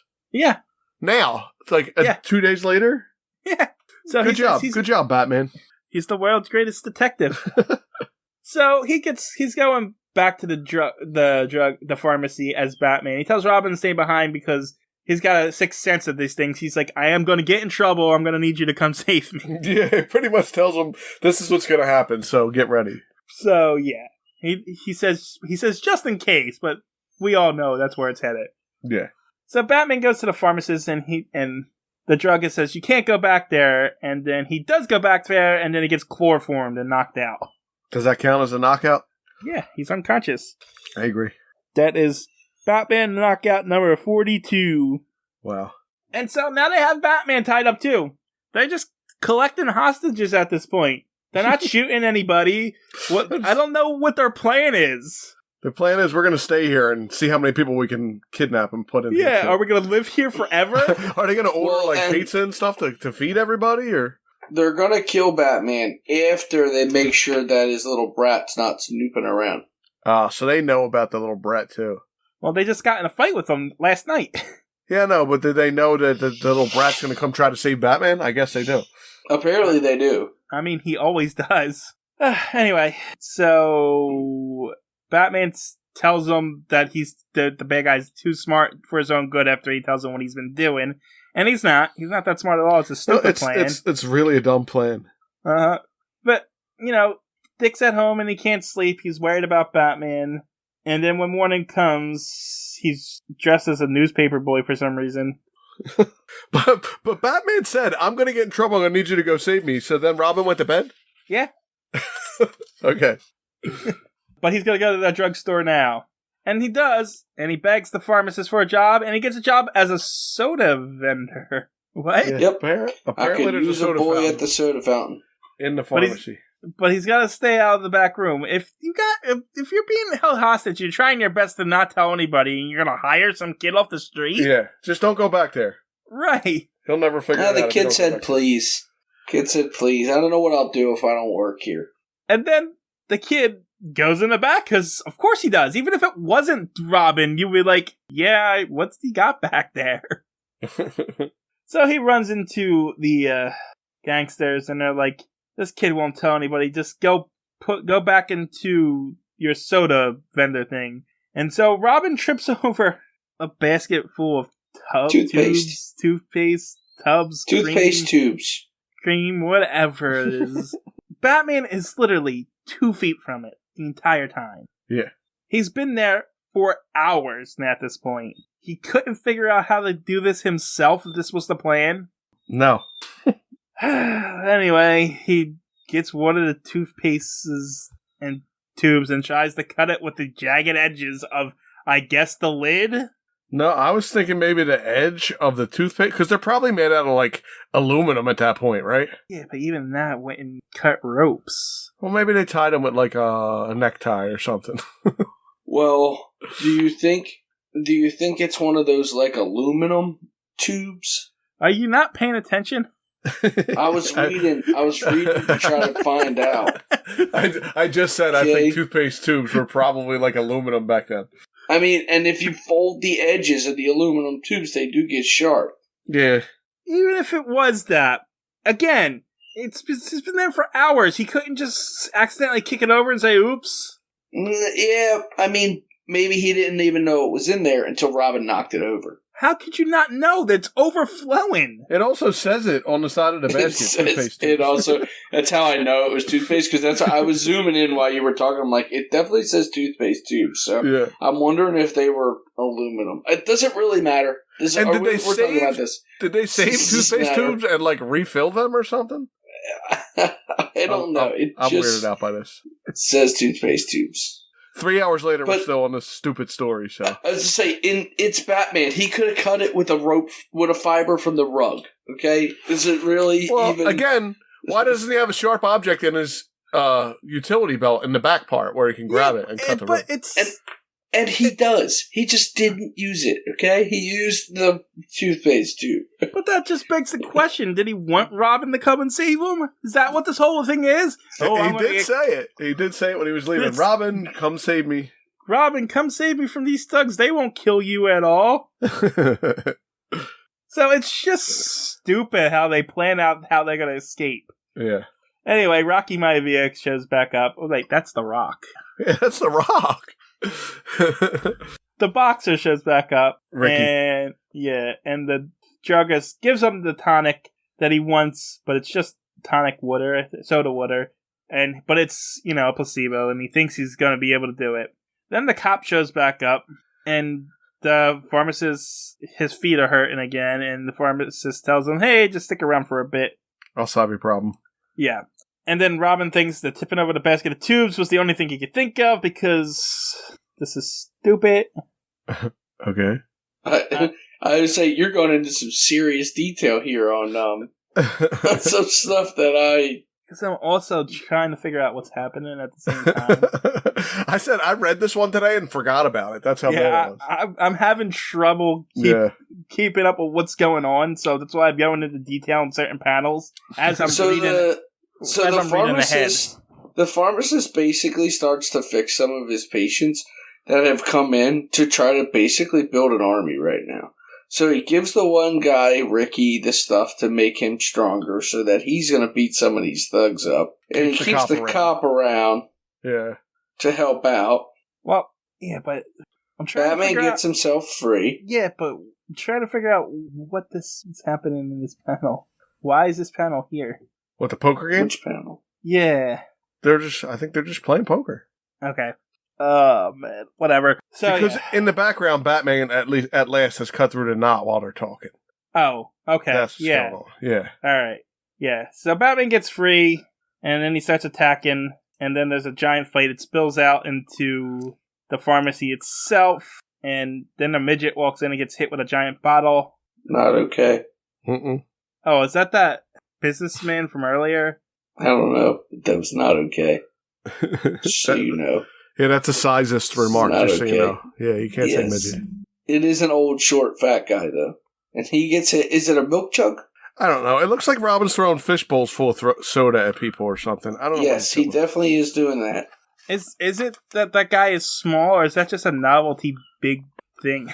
There's know. three of them that get hit with those big giant bowls. But that's the one before. He hits those guys with, like, soda bubbles. Oh, that guy. I see him. And then in the next panel, the weird thing is they draw him like he's short, but he takes up the whole door frame. Doesn't matter. No, it doesn't. We've been saying that a lot this episode. Anyway, the boxer does some things, the cops does some things. Batman throws a guy through a window, punches another guy, and the cop's happy that they took down the thugs because now he's going to get his promotion. The whole thing behind him is he's a patrol guy and he walks and he wants to get promoted so he can have a car so he doesn't have to walk because he's a big fat guy. He's got bad feet. Yeah, he's got bad feet. Meanwhile, everyone's all happy. The cop's going to get his promotion. The guy who was bald has hair growing in. The creepy doctor is going to marry the hysterical woman. Everybody but Doc Chalmers. His place has been destroyed. But Batman goes and tells the people that Doc Chalmers helps everybody, so now you gotta help him, so I guess I throw him a parade. Yeah, and they all make signs about what Doc did for them. Yep. And then he comes home. Doc Chalmers has got a new pharmacy with a neon sign, because he's wanted a neon sign throughout this whole thing, too. Yeah. And this is where we find out the doctor and the lady's gonna get married, and then he says, this is all because of Batman and Robin. And then Dick asks Bruce, does he know them too? And then it finally ends. Painfully ends. Appearing in this one, Batman and Robin were the featured characters. Supporting characters, Mary Miller, A.B. Doc Chalmers, Patrolman Patton, One Round Ricky, Roy Ainsley, all single appearances. The antagonists, Pills Matson, Varney and Pinky, all single appearances. Other characters, Alphonse Gibbs and Joe, both single appearances. I think that's the problem with this issue of Batman. There's just so many introduced characters that are superfluous to all the stories that are pointless in the continuity. Right. Why do we need all these characters? You could have told that story without them. The cop, the boxer, all those characters are in it for like 3 panels. There's no point to them. It's like, and they did so much work to introduce every single one. It's hard to keep up. You're going to give me a backstory on everybody, and I don't ever see them again. Yeah, it was too much. That one was really rough. And all the tell about the stupid pharmacist that we're never going to see again. Just to say, oh, this pharmacist is pretty much as we've learned in that, is nothing more than a drug dealer. Or giving shit away, too. He wasn't even charging people. He sells cyanide, so whatever. Let's go on to, well, I'm just going to say the title, and you can judge for yourself how this one's going to play out here. This one's called Swastika Over the White House. This was my least favorite. Really? After that last one? Yeah. That last one was tough. The last one, when I read it, wasn't as bad as us going over it. That happens to me all the time. Like, when I'm done, I'm like, I liked all these. And then you guys poop all over them. And then I'm like, apparently I didn't like them anymore. And I don't feel that one, when we broke that down, and as we went through, I just started to lose it. Like, this is really bad. Like, we're breaking this down for nothing. This is really worthless. I must have blasted through that one, because while you was reading it, I'm like, I don't remember any of this crap happening. And I remember reading it, but I knew, like, okay, well, this is worthless. And I guess when I kept going through, I didn't need all that. So when I read it for myself, I was able to cut stuff out. Yeah. So, to be fair, anyway. I was going through panel by panel because I forgot most of the story, and I was reading as I was going through it. So it was and it was bad. Yeah, it was very bad. I was buying myself some time here. But anyway, yeah, Swastika Over the White House. Who did the last one? I don't know. One of you go over the He did the last one. I'll do this one. We got a yellow splash page with a swastika on it. In the middle of the swastika, we have a guy with a monocle, just his head in the center of the swastika. Yeah, stereotypical evil German. Yeah. And then on the left is a guy with a old-timey video camera. The bottom is a guy with a Tommy gun shooting at Batman and Robin swinging in from the right-hand side. Yeah, and that's all canon, too, by the way. Yeah, oh yeah. The giant swastika with the head in the middle of it and everything. Yeah, he turns into like a spider with a swastika legs. Yes. We don't have a lot of giants in this one. No giants. Yeah. We got a lot of severed heads, though. Yeah, a lot of just heads on their own, all by themselves. So, this one opens up with a cameraman trying to get a job at a newspaper Gotham City newsreel offices. And it very much felt like Peter Parker and J. Jonah Jameson at first. Well, because the guy sends him to get an impossible picture where he knows he's going to get killed for doing it. Right. And that's exactly what happens. He says, if you want a job, you got to go to this millionaire's birthday party and get pictures of that. Yeah. And then he's like, he won't be pestering me again. Ha ha ha ha. Evil editor. Because I guess editors were evil back then. Yeah. J. Jonah Jameson. Well, he comes out all excited. How he's going to get a job. But the two older newspaper guys are like, yeah, you're not going to get that job. No one can get into Old Man Morton's thing. But you know what? You seem like a good guy. We'll help you get in and get your job. And so I thought at first he was like inside a statue. It's like supposed to be like a gift. Here's your birthday present. It's really weird. He's wrapped up like in a bow tie under like a sheet, but the way to carry him seems impossible. It seems like he's heavy and he would fall off the thing. Yeah. Yeah. Yeah, and I'm looking like, is he on like some kind of platform? Are they carrying a platform? I don't know. The camera's set up on something too. So yeah, I think he was like standing on a piece of plywood or something. I guess, because it looked weird. Anyway, the butler thinks it's another statue for the Master's collection. They come in and they open it up, and it's the guy with the newsreel camera, and he's like, guards, smash that camera, get him out of here, because he doesn't like photographers for some reason. Yeah. And so the two newspaper guys and the photographer run out, get in the car, go back to the office, and give the editor the pictures, and now he has to hire him, because that's how that works, I guess. Yeah, well, he seemed like such a nice guy, so then why not help him get a job, you know? Right. And then they let the two newspaper guys apparently are living together, so they let him share their apartment too. Yeah, we got your job, now you can move in with us. We don't know you or anything, but come on, move in. You move in. And then, oh no, the twist. He's done it, the newspaper guy. He's tricked those stupid Americans, and the leader will be pleased. Yeah, he's he doesn't say that exactly, but you know. His name was Fred Hopper, but his real name is Fritz Hoffner. Yeah, so he goes to an antique shop. Propaganda here at all. No. Zero propaganda. None at all. Anyway, he goes to an antique shop where this old guy is like, yeah, you got good news? And he's like, don't question me because I'm evil. And they go in the back room, and this, not the Nazi guy from the non-splash page cover, who was just the head, the leader, Yeah, the sitting in the monocle guy. office, and he's got a swastika for us. Chandelier. Chandelier is a swastika with lights on it. Oh my god. This is neat. It's so ridiculous. Yeah, this is where we learned that his name's Fritz, and that... The other guy's Heinrich. Yeah. I guess they're like wartime... He just got hired as a wartime newsreel cameraman or something. He's supposed to find secrets about, yeah.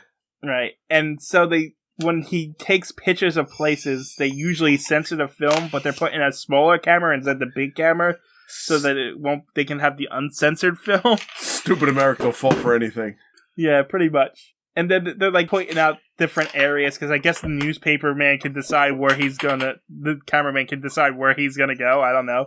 Yeah, I don't know. And then they got a picture of Hitler over top of a picture of the White House, and Yeah, we get a cartoon picture of Hitler. Yeah, Hitler's going to take over the White House. Yeah, and then they hail Hitler. They even say, when our task is finished, the White House shall be Hitler's headquarters in America. Yep. And then, but they're like, we still got a problem in Gotham. There's one dangerous figure that you have to watch out for. And Fritz is like, tell me who to kill.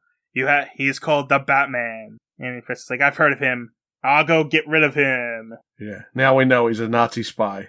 As if the last 6 panels didn't tell us that. But the narrator does after that, so. I know. The next day, he's watching the films of the other guys he lives with about Batman and Robin. And they walk in on him and says, hey, why are you watching those films? And he's like, because I'm a really big fan of Batman and Robin. And they're like, this is your lucky day. He's coming today to take pictures for the war bond campaign. Of course he is. He's got to put it in the commercials. War bonds and stamps. Yep. And then he's like, haha, I'm going to go call the leader and tell him there. And he's just like, and then the leader tells him over the phone, you're going to get the Iron Cross for this information, Fritz, or whatever his name was. Yeah, Fritz. But he's going to send his most dependable assassin to take care of Batman and Robin. That afternoon, a famous pair prepares to aid the nation's war effort. I just want to get the, propaganda in there. Yeah, get a nice feel in there. They introduced Fritz. Batman. Yeah, go ahead. Batman what? Well, I don't want to jump ahead. I was going to where Batman and Robin are showing off their morning stretch routine. All right, hold on. That's how they keep trim. The newspaper guys introduce Batman and Robin to they're one of their most ardent fans, Fritz, or what was his name? Fred Hopper. Fred Hopper. Yes. And so, yeah, you want to describe what their stretching routine is there? Because they're showing off their stretching routine. They're showing off the stretching routine for this, what they're going to be doing for what they're gonna. Go ahead. Robin and I do this every morning to keep trim. And Robin puts his hands on Batman's hands and does a handstand above Batman. Yeah. But, like, out on the street for no reason? Yeah. It's a street show today. But, and this doesn't make no sense, this guy drives up with a gun and it looks like he shoots at Batman. He does. Mm-hmm. But it doesn't hit him. No. And then Batman chucks Robin. He's a trained assassin. Yeah. And then Batman chucks Robin up and he catches telephone wires. And then throws him all the way up to the telephone wires. Yes. Am I crazy? Wouldn't they electrocute him? Not telephone wires. No?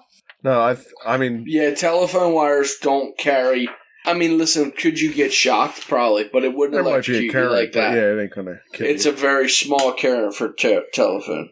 Well, anyway, even the creators of this comic knew that the panels were all messed up on this because they numbered them and give you arrows to where you need to go next. Thank God, because I would have never found where I was supposed to be. The problem is, I still read it out of order, and then afterwards was like, damn it, I read it out of order. I did too. I went 1, 2, 4, 5. Same here, same exact thing. I went 1, 2, 4, 5, and I was like, oh, I was like, how did Robin get on that car? And I was like, oh, that's why. Yeah. So Batman lunges at the assassin, and then Robin lands on the roof, grabs the steering wheel, and crashes the car into a fire hydrant. Mm-hmm. And then Batman knocks the two thugs out, dunks them on their fire hydrant, and save day, I guess? I Whatever. don't know, but they say "We surrender, we surrender." Well, they're German. Yeah, I know they do that all the time. Comrade, we surrender. So now the news real men, I don't know what they're freaking called. They're at a shipyard, and then for some reason, go ahead. On top of a car. They're on top of a car for some reason. Yeah, they're on top of a car, recording a ship, and then they get on top of two of them get on top of a beam high up, hanging from a crane for some reason. Yeah, I don't know why they would do that, but I mean, maybe They say they get different shots, but that's like better angles and stuff. But that's pretty dangerous. Seems like not a smart thing to do. Nope, and it's not, because Fritz decides, hey, this is my chance to get rid of one of them so they can't blow my cover, just in case, and pushes them off. Yeah, and he also loses his camera that he has this special small camera in there, so that was dumb too. And then Batman just happens to be there, swings in and saves the guy that got pushed off.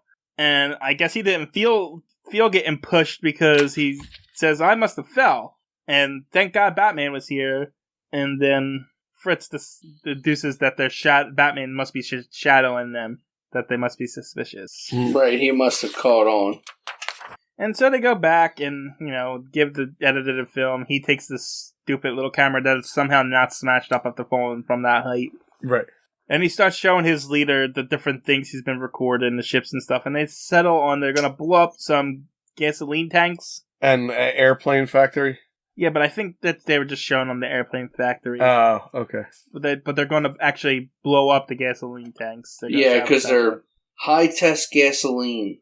Meanwhile, Bruce has explained to Dick that they've been, keeping an eye on all the places the newspaper guys have been, because only one of them would know where they were the day they were almost killed, so he's suspicious about someone in there. That night, they get into the Batmobile and go... I don't know how they know. I guess they just happened to pick that one place where the fuel tanks are that night. Yeah, they just decided. Idiot Fritz is there. Why didn't they just send some goons there just in case Batman and Robin showed up? You just blew your cover. Yeah, that didn't make sense. I guess he was done. He's like, I got your footage. We don't need to pretend anymore. Yeah, I already did my job, so now it doesn't matter if I blow my cover. Yeah. Because I'm going to blow this place up anyway, so... Well, anyway, these Nazis are pretty strong because they managed to overpower Batman and Robin and knock them both out. In one panel. Like, Batman and Robin show up and get beat up. Yep. Batman gets knocked out for the 43rd time, Robin for the 28th time. They get tied up and put into a car, which they set on fire, and they're going to drive it in... I guess they put a brick or something on the pedal, because they're going to drive it into the tanks and blow everything up. Right. And it's just a car, right? I mean, as far as I can tell, unless there's, bombs inside it or something. No, it's just a car. Because Robin says those gadgets on the dashboard, Batman tried pushing them. Oh. Why doesn't he just...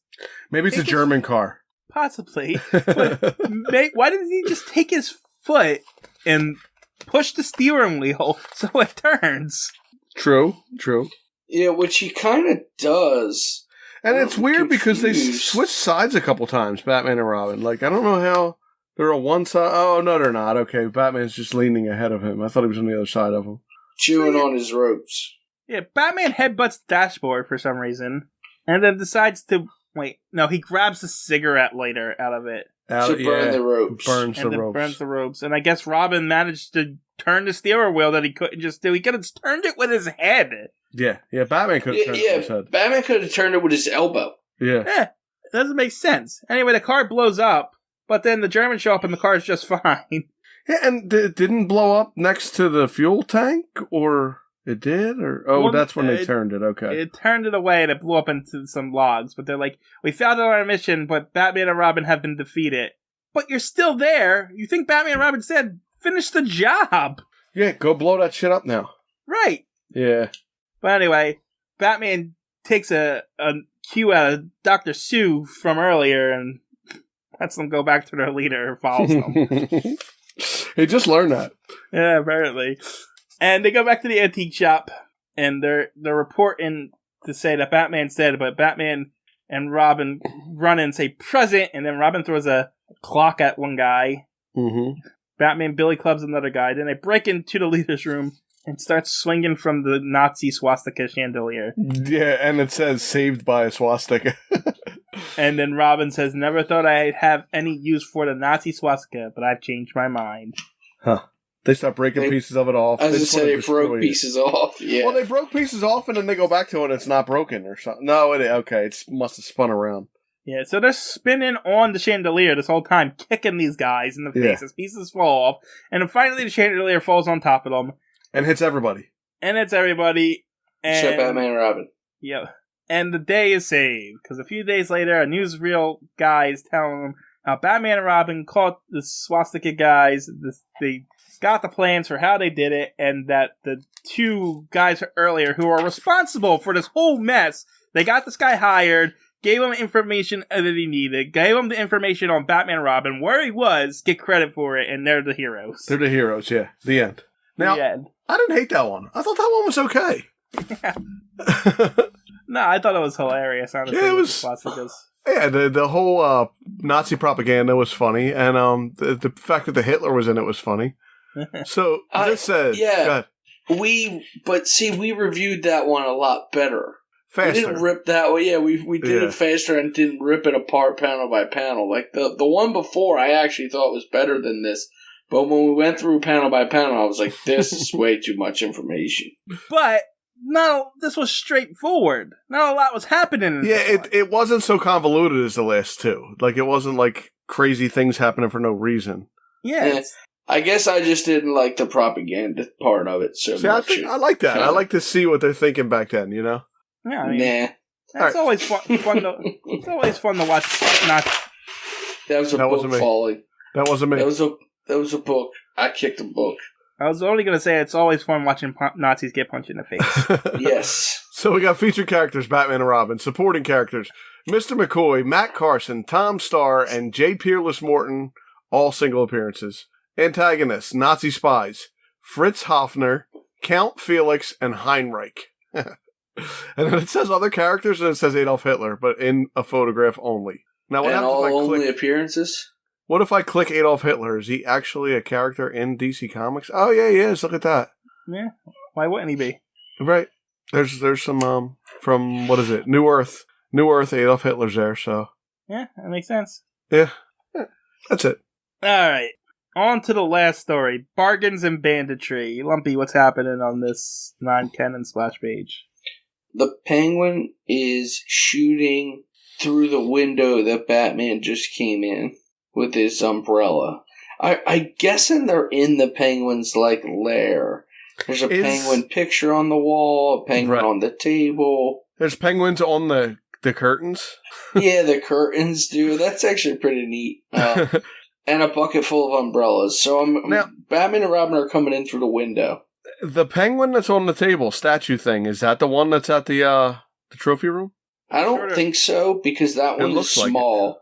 And the one in the trophy room is bigger. I'm sure the penguin has 1,000 of this. Right, he just has penguin statues everywhere, you're right. There's a penguin rug, too, on the floor. Yes. This is the most, detailed one of these splash pages. It's weird, too, because it doesn't have the little square at the bottom. It's got, a whole... All of them had this issue. Did they? I didn't even notice. Oh, no, you're wrong. The one with the Nazis has the little square at the bottom. Yeah, little square on that one. I'm not going back, but... That looked odd to me for some reason. And again, we had the whole story. Yeah, that one happened to have the whole story. Yeah. Yeah, but the second story didn't have that little corner one. Oh, okay. First one didn't either. And the first one didn't either. Yeah, it was just the Nazi one. So you were wrong. Yes, I was wrong. I'm trying to get back to the Penguin story. Yeah. Bargains in books. Prices slashed 1/3. Oh, you know what, Uncle Chris? You're wrong. Uh-oh. Because this one doesn't have a full page. The panel is just a giant one panel underneath. That's what I meant. This is different because it's got the whole big panel underneath of it. Big panel under is what he was saying. I thought you meant the splash page was the whole page. No. The other ones are, except for that little square on the bottom. This one has a weird... Right. Okay. Well, that's because that... No, I was going to say, maybe I'm wrong. I thought Bob Kane penciled that prescription one, but no, he didn't. He did, but it was the Nazi one that had the square. It's weird how they just decide to do it. Yeah, it is strange. Well, I guess they want to show all the signs that he was just reading. Cut rate clothes, bargain books. I guess. Anyway, we open with Penguin back in town. He's got a new plan. And prices are slashed by 1/3, by the way. Yeah. So, Penguin goes to an underworld printing service. I don't know why that's a thing, but okay. Well, where else are the bad guys going to get their flyers printed out? I like the guy has like an eye patch. He's like a big, like, gruff-looking dude. Yeah. It's kind of neat. Anyway, he hires some thugs to put up these flyers in all the underground establishments. Like the Hideaway Haven and Butch's Back Room and Knife Noodler's Boarding House. And then the people are seeing this flyer, and what is it? It's Bargains and Crime. The Penguin is giving out blueprints and explanation on how to do certain jobs. You can get a bank robbery for $1,000, a jewelry store for $1,000, because like we said before, jewels are the big things, so they Big gotta deal. be like the big top ones. Yeah. So, private mansions, yacht piracies, museums, libraries, and etc. are all $750, and then you get rates for getting more than one, so forth and so forth. Mm-hmm. Special deals and stuff. And so one of the groups show up, and the Penguin's place in wants a first-class bank job. And Penguin's like, okay, here you go. Here's the blueprints. He gets his $1,000, and goes to playing darts with a dartboard that has Batman's face on it. He lets them know, don't forget, I'll be coming around to collect a percentage of the loot, too, after the job's done. Right. Yeah. And then that afternoon, the thugs show up at the bank. They pretending they want to be customers that want to deposit $1 million. So the guard takes them back to the bank manager. Can you just do that? Go in and say, I want to deposit $1 million, and they just take you into the back? And in the 1940s, $1 million is a lot of money, isn't it? That's what I mean, but what, you want to verify that these people have $1 million? Right. Well, that's why they take you in the back, so they can. Yeah, how else are they going to verify it? They're not going to do it right there in the lobby. You're right about that. No, but would you automatically take it to the guy's office, the head banker or whatever? Probably. With that amount of money. Because, even I've gone into, open up an account, and, they do kind of, in certain banks, they will take you into, an office. They give you a free toaster?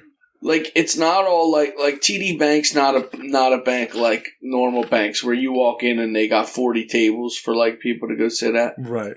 That's not, a normal bank actually has, an office where you'd go in the back. I've actually seen banks where the safe is wide open, too, when you walk in. Yes, you're weird. absolutely right. I don't know, I just thought it was weird, but, time... You don't get out much, TJ. Yeah, I don't spend a lot of time at banks, that's for sure. Anyway, they got a back room left by himself, so they blackjack the head guy, and then one by one they summon in the employees and knock them out with gas. And then they go into the bank, following the Penguin's directions, and take their time stealing it. They walk out, tell the guard to have a lovely day, and better go back home. And when they get there, the Penguin's waiting. And then he shoots him, and saying he's taking his percentage, which is 100%. And he kills them, takes the money, and gets in a cab and goes home. Penguin murders him and takes him, I don't know, they said at least $500,000 already. Yeah, so. Alright, meanwhile, Bruce and Dick just happen to be passing by the bank. Well, he wants to get a few more thousand in war bonds, Bruce does. Oh, yeah, that's true. Yes. He wasn't, but he's just happens to go into that bank. Yeah. Well, what's there, one bank in Gotham, I guess? It's a big city. It's the Bank of Gotham. Yeah, Gotham Bank. That's not actually what the bank's called. They tell us what the bank's called. Hold on, I gotta go back up to it. Chestnut Street Bank. Of Gotham. Yeah. There's a big sign that says, "This is the only bank in Gotham." Yeah. Bank here. Says it on there. No more banks for 50 miles. Anyway, Dick smells gas, and he's like, well, something's wrong here. And they go in. Bruce sees, hey, the Penguin's plunderer plan, because I guess they just left the plans behind. Stupid thugs. It doesn't seem like a very smart thing to do. Like, we're done with this. Just throw it over there. Who cares? We don't need that anymore. We're done. So Bruce wakes up the head bank. I don't know what they're called. The president? I don't know. I have no idea. Bank manager? Banky Manager. Bankerson. Anyway, Yes. So they wake up everyone, and Bruce tells them to describe them. Why does he tell them Bruce? Why don't they call him the cops? You know, I didn't understand that. Bruce is like, describe them. Bruce, why am I describing them to you? Yeah, but like, who the hell are you? Bruce? I'm going to describe him to some rich guy? Get out of here. Call the cops. Exactly. Anyway, at home, Bruce deduces that the Penguin's behind the murders of the guys who robbed the bank, and he's Batman, so of course he's right. And they're going to go out and hunt the Penguin, I guess. Oh, because the Penguin's name is on the bank, the flyer, right? Yeah, but they're just going out and flying around until they see him. Yeah, you just look out the window. Oh, there he goes.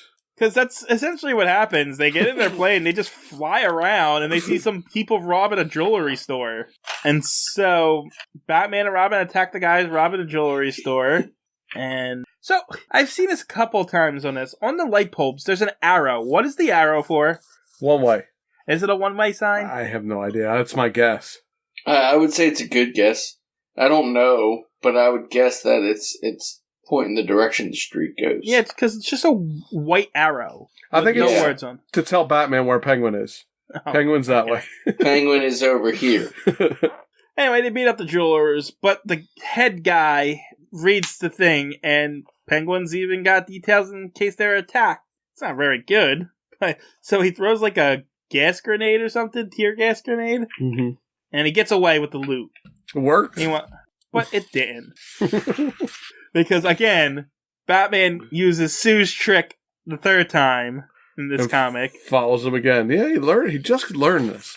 He ties up the other two jewel robbers. They get in their plane, and then the homeless people say they ought to be a law to protect our piracy for some reason, because a respectable hobo can't get peace and quiet no more. Does say that. I don't know what that was about, but okay. That was weird when I read that. I'm like, why even bother to put that in? Anyway, so they get in the plane and they follow the car because they're in a plane and he's in a car. Yeah, it's easy. He goes up to his apartment and Penguin's waiting for him. And the jewel thief's like, well, all the other guys are gone. I don't have to split it with them, so I guess I'll take you out too, Penguin, so I won't split with you. And he's like, oh, you figured it out, because that's what I was going to do to you. And then he tries to kill him. He says but Batman jumps in through the window, and Penguin turns his umbrella upside down. Know those spiky things on the bottom of the umbrella? Yeah. That's what he tries to stab Batman with that, because they're smeared with deadly poison. Yeah, that's dangerous, though, because those are pointing towards your hand when you're opening the umbrella. I was going to say, he never accidentally caught his hand on that. Yeah. Well, you guys tell me all the time, if you create it, you're not affected by it, so... That's true. That really is true, yeah. And then this doesn't make sense. Penguin pulls a rope, and then chicken wire falls on top of them. Yep. But this isn't in his apartment. It's not his apartment? No, he's waiting for the guy in his apartment, because that's what he does. Oh, he set that up when he was waiting. I guess so. But the chicken wire is enough to stop them, and he gets away. I guess the next day, Batman and Robin are training, like they're, Robin's shirtless, of course. Mm-hmm. And then Bruce has got a new plan. He's going to start selling... crime plans. Yeah, crime plans. And instead of, having blueprints, he's going to do actual models. 3D models. And so, thugs keep coming to him. It's like 3 of them. He gets an eye patch and the striped shirt. And he doesn't look like Bruce Wayne at all. Not even slightly. And he grows some scruff in pretty fast. Or, he wipes something on his face. I guess he looks like he's got 5 o'clock shadow. Yeah. So, he sells them a bunch of things. And each time they try to commit one of these crimes, it backfires and they get caught. But they did this so that the Penguin would get the Penguin's attention, and it does, because they send him a letter. They come to this thing, and they're like, this is going to be a trap. And it is a trap, but yet they fall for it. Yeah, they know it's a trap, they say it's going to be a trap, and then they get trapped. And they stand right on the umbrella. Yeah, they stand on the giant stupid umbrella in the middle of the floor. It's obvious a trap. It's a penguin trap. As usual, the Penguin's decorations are in character. It makes me think of a spider web. Oh, now we're caught in it. And then from the handle of it, gas pours out of it, I guess. And knockout. I guess that's a knockout. I didn't write that one down. Yeah, they were sleeping. I've been sleeping. Huh? No, Penguin. No, you can't do that to the Batman. He's got his face. in a Target. Yeah, so that's Batman knockout 44 and Robin knockout 29. But yeah, so he's actually got Batman as an actual dartboard now. Yeah. As he got Robin tied up. Right. And so he's just throwing darts at Batman. And he's really, really bad at darts. He says he's nervous. He's shaky because he's afraid of Batman, even though he can't get him. And the darts are laced with the poison too, but he keeps missing over and over again. It would be harder to miss that many times than to actually hit Batman in the face, yeah. Especially with that size target. A person's head is a big target. Yeah. Robin sees, what is it, like a golf bag full of umbrellas? I thought it was an umbrella stand, but it does like have a handle on it, so it might be a golf bag, yeah. So yeah, this is another instance where the bad guy leaves something close enough that they can knock over and get to. Yeah. And so Robin gets one of Penguin's umbrellas and shoots acid out of it. And he's like, that's acid, you want to burn me? And that's kind of the idea. Yes. Listen, don't have acid umbrellas laying around if you don't want to get shot with it. And then Robin shoots another one that just has green paint in it for some reason. Yeah, I don't know why it has green paint, but he's blinding him. But anyway, that's enough of a distraction for the acid. I guess the acid splashed on Batman's ropes and not on him at all, because he can get out of it now. Or he's got acid-proof suit on or something. Yeah, I don't know. Well, he's about to shoot Robin with one of his umbrellas. I guess it's a gun umbrella. But Batman smashes the dartboard over the Penguin's head, and it looks like he creates a new hole. Didn't it already have a hole in it? It did. Well, when he takes it off, it looks like a toilet seat. Yeah, but it does. It looks like he broke. Maybe he just hit the side and broke it a little bit. Anyway, Robin knocks out Penguin. They take him to the prison, and Penguin says he won't say goodbye. No cage will hold the Penguin. And next time, the finish will be different. And Batman says, do tell. And then we get a flash the next day that the Penguin's been sentenced to death. Yeah. So they're going to kill the Penguin. Right, and I guess that's the end. And Bruce is like, I wonder if it is. And then it ends. The end. The end. So, feature characters in this one, Batman and Robin. Antagonist, the Penguin. Okay, that he doesn't say only appearance, but then the rest of them say only appearance. But their names are really dumb. We got Torchy Blaze. We got He Dies. We got Hairless Harry Hicks. He dies too. We got Slippery Elmer, his single appearance. Glitter Gleason, single appearance. And One Eye, single appearance. And that's it. Wait, wasn't One Eye Bruce's secret identity? Or was it that guy who was running the print shop? I think it was the one who ran the print shop. But they look the same with their eye patch. Alright. So, I mean, that one wasn't bad. It's just, I think we were tired out from the other stories. yeah, I was going to say, that one was good. I actually did like the Penguin one. They put a lot of effort into the ones where we have the spotlighted bad guy, you know? Right. Yeah, those are good. You know what's a shame is the first two stories of this took a lot of time, and it's just mainly because they almost put too much into them. When the story's bad and it goes all over the place, it's harder to get through. Yeah, when the story's good, it's same as reading it. When the story's good, it's easy to blast through it. Yeah, those first two were pretty bad, though. Yeah, those first two were pretty bad. Oh, I forgot to mention, this is season 3 finale. Oh, nice. So we get time off now? Never, but yeah. Maybe I'll have to get fired again. I don't know. Oh, I'm going to have to let the cats out for the finale. Yeah, so season 3 finale. We'll be doing our little off-season stuff as we normally do. Wow, that's coming up, huh? Yeah, that's I'm totally the next unprepared. one. Totally unprepared for this, so. Sorry. What else is new? Yeah. Anything else, guys? No, I got a joke if you want to hear a joke. I know, that's what... Listen, this is what the people wait for. I might as well just come on, tell the joke, and then we'll just end it. Like, we don't need to even go through it. It's the only reason they're even going to come on here it's the reason they keep coming back. Podcast. Yeah, that's how I get them to stay here with my jokes. Well, this is the start of 1943 bad jokes, so here we go. What do you call a league with just Batman and Superman in it? I don't know. What? The Just Us League. Just us. It's just us here. Justice. Just. I thought for sure you'd have a Penguin joke for me. Listen, I told you Penguin jokes don't fly around here.